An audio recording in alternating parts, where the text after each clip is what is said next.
Hey people, KosmicK here.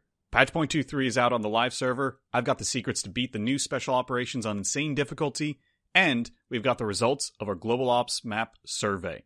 But first, a quick mention from those who made this video possible.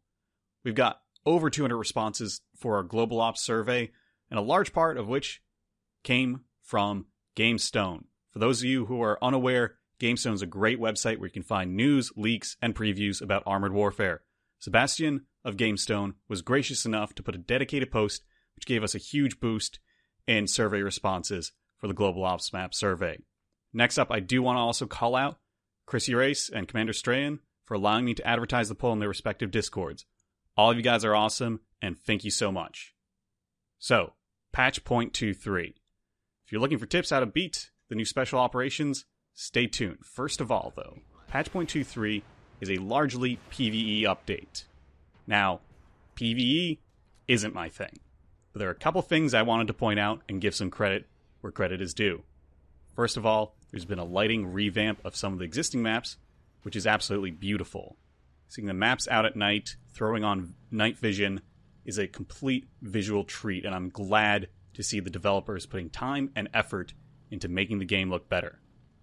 I also like the chatter between commanders in the PvE missions. Really makes me reminiscent of playing Ace Combat 4, where, for whatever reason, both you and your squad mates and your enemies are all communicating on open channel. It's not very realistic, but it gets a lot of points for style in my opinion. If anything, I'd like to see that as a concept extended into PvP with in-game voice commands and whatnot. Anyhow, other than the PvE missions, 0.23 has a new PvP map, Grassy Fields. I don't particularly like it. It kind of plays like a smaller, less hilly front lines. If you like to play the Vision game in an AFV or Scout, you might enjoy this map. By the nature of it being open, spotting's really important, and you'll likely be outright deleted within seconds of being spotted. Unfortunately, this really encourages passive play and punishes pushing, as you'll be easy prey for the rest of the team. So it doesn't really feel at home with the rest of the PvP maps, which really seem to encourage you to play very aggressively, and that the general aggressive nature of Armored Warfare PvP. This passive kind of play is still true on the night version of this map, as although spotting is reduced, you're still vulnerable to all the guns from the other team, as again, there's just so little cover for you to hide behind. And just as a few quick notes, as a shout out to something that's really important that some of you might not notice right away, there's been an overhaul of the first win bonus, with now a first win unique to each mode per tank. So you can go ahead and play your tank in PvP, get your bonus. You could go ahead and play in PvE, get your bonus, and you could play it in Global Operations and get your bonus. So you can now get it up to 3 times. Alright, let's now dig into Special Operations. We've got 3 Special Operations. First of all, you have to know this ahead of time, the AI will swarm you and spam ridiculous amounts of ATGMs. You should go ahead and make your life easier by choosing a tank which can handle ATGMs well, such as the Challenger 2 ATDU. The PLO-1 can actually do that pretty well as well. The first mission is alright most of the way, until you get to the last phase, where you have to be a little bit clever. You see, the problem is that you have a very limited amount of time to both capture a point and destroy several tankers throughout the map. It seems simple enough, however there's a massive amount of AI tanks which will all spawn and converge onto the cap point. So your only hopes of actually getting it is to go ahead and pre-cap it before the objective changes, and you should go ahead and pre-cap it with another player, with a friend. That way, you'll capture the point quickly and be able to destroy the remaining objectives with your remaining time very easily. The next mission also has a bit of a trick to it. You must at all costs prevent damage to the ship you're protecting. The problem is, there are 2 waves of PLO-1s and Thunderbolts which will spawn suddenly and without warning and begin to unload. You basically need to memorize the 2 places where they spawn and when they will be spawning there.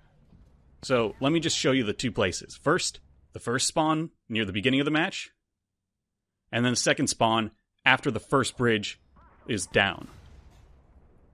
Focus down those tanks as they will ignore you and just unload on the ship. But once you go out and kill them, the rest of the level really isn't that bad, and you should be able to overcome it without too much issue.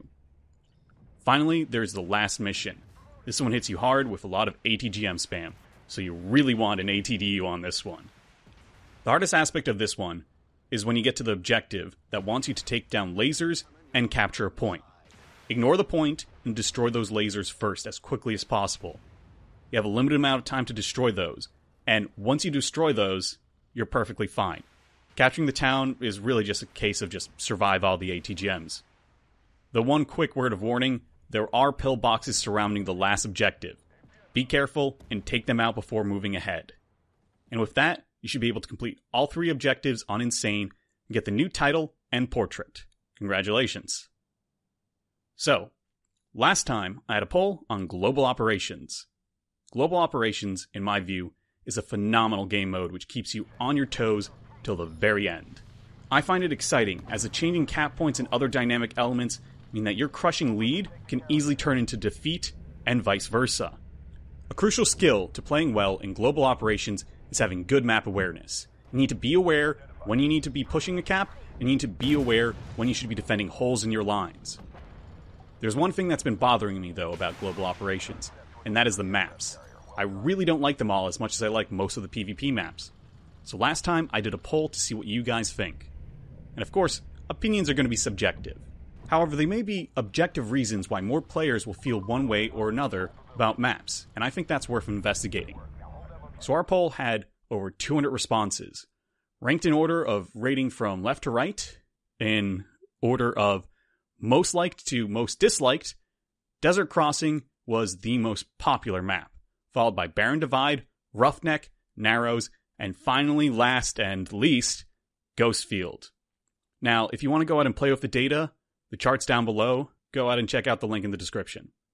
So what are some of the differences in the maps? Why is there such a huge range of scores?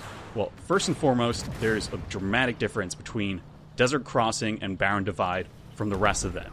And that is because those 2 maps were purpose-built as Global Operations maps. Roughneck, Narrows, and Ghostfield are all repurposed PvP maps which were converted for Global Operations. Now, that doesn't necessarily mean that they are going to be bad, as repurposing maps can be a great way to go ahead and provide more content to players while not necessarily spending too much time. However, it's clear that in the current shape and form, players really do not like these repurposed maps. But it goes further. One of the most important aspects of Global Ops is the cap points themselves. On these repurposed maps, not a single one has a phase with 4 capture points. Both Desert Crossing and Barren Divide have at least one phase with 4 capture points, and in fact have 3 capture points on the other 2 phases. Compare that with Ghostfield, which only has 2 capture points throughout all of the phases. In addition, every single repurposed map has at least one phase where the capture points are really close to one another. Roughneck's Phase 1 has all 3 capture points more or less in the upper right quadrant of the map. Narrows has the first cap all within a map grid square of one another. The final phase on Ghostfield has 2 cap points which are within grid squares touching each other diagonally. Now compare that to Desert Crossing and Barren Divide, which has, on each phase, the points are substantially further away from one another, and there's more of them. I think that really contributes to why Global Ops is more dynamic on those maps and more interesting on those maps. Now why would that be? Well, consider this. When an opposing team is more dominant on one side of the map, you actually have an opening on the other side to counter. Now, if there's capture points there, you can go ahead and actually get back into the match. But if a team is steamrolling and it is just dominating one part of the map, and that's where all the capture points are, then you don't really have a chance to go ahead and do something sneaky, go ahead and get behind their lines and get back into the match. And I think there's something else also very important. That is the actual layout of the maps themselves. Some maps are better for allowing the player to move from one cap to another to reinforce and defend or attack a new position. You need to have ways to get from one cap to another. And you need to be able to do that without dying, because if it's just certain death, then that's defeating the purpose. I think Desert Crossing is really brilliant because it provides you many different paths to get from one objective to the other, from one cap to the other. The thing that I think is really interesting is not only do you have many different paths to go from one objective, from one cap point to another, but you also have a scaling effect of how safe or how fast you will be with that path. The most direct path you can take is going to be closer to the center, and it is going to be less safe. You're going to have a higher chance of encountering enemies, people ambushing you, people going and intercepting you. But it's not like it's a death trap. You still have a chance. So there's a reason why it would be still a good idea. But you can always go ahead and take a slightly slower path, but that will be safer. I think that's really interesting, and I think that's really good. I think that's one of the reasons why Desert Crossing is such a good map. Compare that to Ghostfield. The 2 points on the first phase are so spread out, you can't reasonably reinforce one from the other. If your team has one cap, but is losing the other, you're not going to go ahead and go from one cap to the other. The only direct path is the center runway, which is suicide. And the hill cliffside terrain is designed in such a way that you can't really easily relocate without having to go all the way back to spawn. That's terrible. You might as well go ahead and suicide push into the enemy, as it'll be faster to respawn than to go ahead and go all the way back. It's absurd. It's bad. The other maps also get this wrong. In fact, Barren Divide, I don't like certain aspects of it because some of the caps are a little bit too far off from one another. They're just a little bit too distant. Not only that, but the terrain is also very open, so relocating from one to another is extremely dangerous. Now, of the remix maps, if you will, Narrows gets this kind of half right and half wrong. The mountain hill in the center area gives you some safety for relocating, allowing you to actually do that. However, the eastern section of the map is almost cut off entirely, with only a middle path, which is pretty dangerous and suicidal, and then just a path from each spawn. Roughneck's kind of interesting. The capture points on the first phase are completely out in the open and close to one another. But afterwards, the city provides some cover and allows you to relocate more quickly and safely, but also allowing for opportunities for ambushes and interceptions. And I think that's actually one of the reasons why Roughneck is the highest ranked PvP remake or rehash for Global Ops, as opposed to the other ones. So then, what can we do to improve these maps? Well, first I think the capture points should be spaced out more evenly and should resemble more like Desert Crossing. Looking at the ratings, I think it's pretty clear Desert Crossing is the most liked map of Global Operations, at least amongst the NA-EU community. And I think it should be used as an archetype for how other Global Operation maps should be designed. Every map should have, at a minimum of 3 phases, and at least one phase with 4 caps to give more opportunities for another team to go ahead and find a way to have a comeback, to go out and cap a point which the other team neglected. Each map should have terrain which can go ahead and mask some of that approach in between caps, but still allow for ambushes and intercepts. You should still be able to snipe, but you shouldn't have absolute total control like in Ghostfield.